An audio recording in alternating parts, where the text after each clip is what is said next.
Continuing with our example, let's see if we can calculate the right-hand side of Stokes' theorem, the double integral over S of the curl of f dotted with big DS. So the first thing that we need to do is parameterize the surface.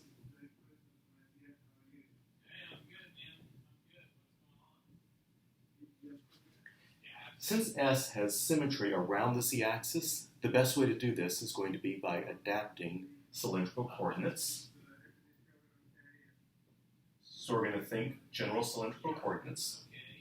X is r cosine theta, y is r sine theta, and z equals z. So to parameterize z equals 2 minus the square root of x squared plus y squared, we substitute these parameters into here.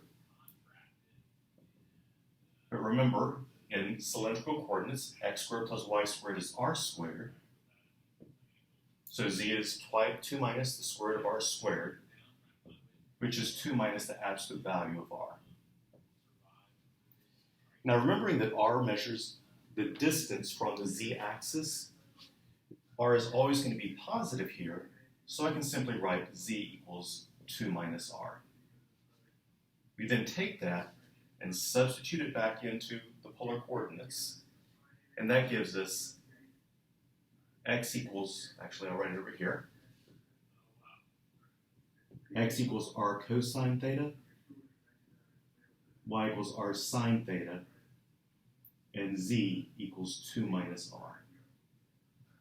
So that's my parameterization, and notice that my two parameters are r and theta. So let's write phi of r and theta is r cosine theta, r sine theta, and 2 minus r.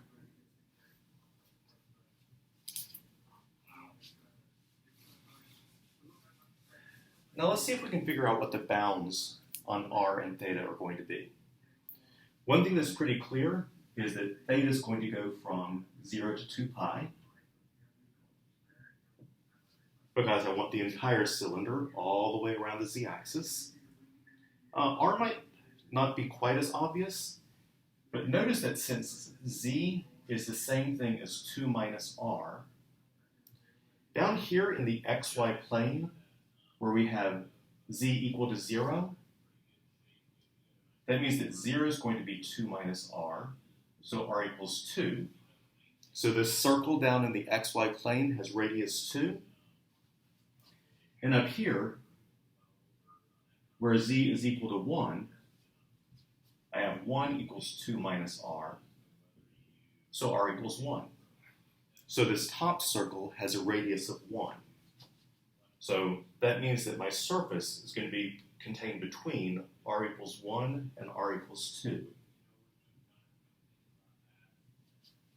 You might remember that we drew this picture in the previous video. We drew a top view of what the cone looks like.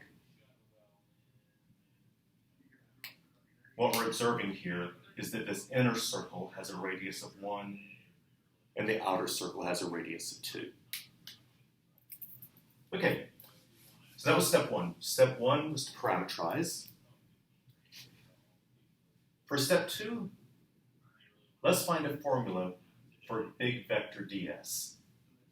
Remember that'll be plus or minus d phi dr crossed with d phi d theta dr d theta. Since I'm looking for a vector ds, I do not take magnitudes. And remember I have this plus or minus so that I can choose the orientation, which was given, the upward orientation. So our parameterization is down there. Let's differentiate first with respect to r. That gives us cosine theta, sine theta, and negative 1. Taking the derivative with respect to theta, I get negative r sine theta, r cosine theta, and 0. So let's calculate the cross product.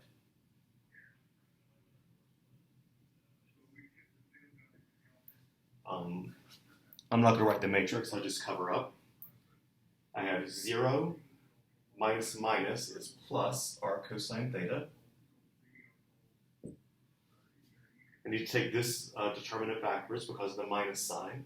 So it'll be r sine theta minus 0. And r cosine squared plus r sine squared is r. So that's my cross product. Remember, you can spot check it by dotting it back with each of these two vectors and making sure that you get 0.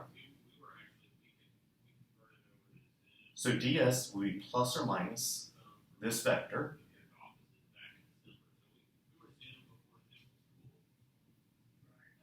dr d theta. Now remember, r is between 1 and 2, so r is a positive number. And notice that my z component is r. So right now, without doing any change to the sign, the third component of ds is positive, which is exactly what I want. So that means that ds is going to be positive r cosine theta, r sine theta, r dr d theta. So let me capture that up here at the top. ds is r cosine theta, r sine theta, r dr d theta.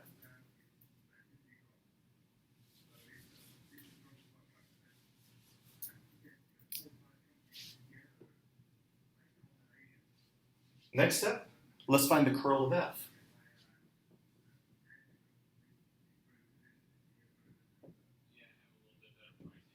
So remember, that's going to be the determinant of I, j, k, d by dx, d by dy, d by dz, y, negative x, z. So taking the determinants, I have 0 minus 0, 0 minus 0, and minus 1, minus 1. So I'm getting 0, 0, negative 2 is my curl.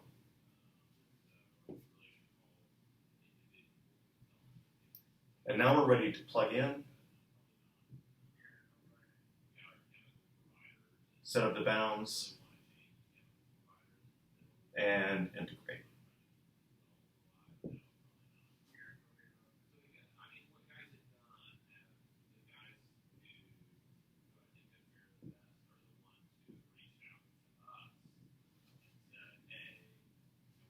So we found that the curl of f was 0, 0, negative 2, dotted with big ds, which is up here, r cosine theta, r sine theta, r dr d theta. And down here, we saw that theta goes from 0 to 2 pi, and r goes from 1 to 2. Let's carry out the dot product.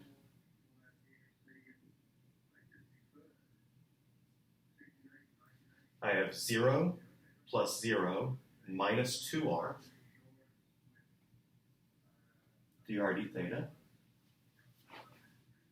Since all four bounds are constants, and the integrand is the product of a function of r and a function of theta, I can split this up as the integral from 0 to 2 pi of d theta times the integral from 1 to 2 of negative 2r dr.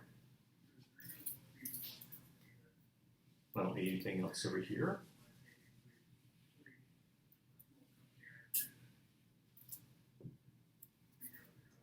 That'll be theta taken from 0 to 2 pi.